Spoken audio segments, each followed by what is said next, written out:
ate. What's your name? My name is Kimberly. Casey Marie. Sana. What inspired you to pursue a career in healthcare? Ang kuan is makahelp sa patient without especially without katong mga kuan walay kaya para sa ilahang kuan okay to help people especially sa kanang imuhang relatives. Okay, next question kay, what obstacles did you guys face along the way? Kuan the kuan school works kay kanang kuan walay especially kanang wala jud kay time management kanang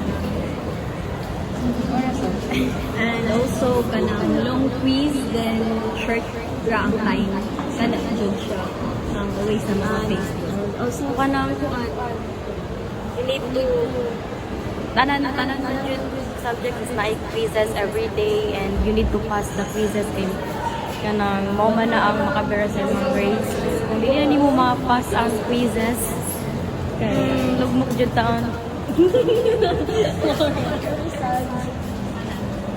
Thank you.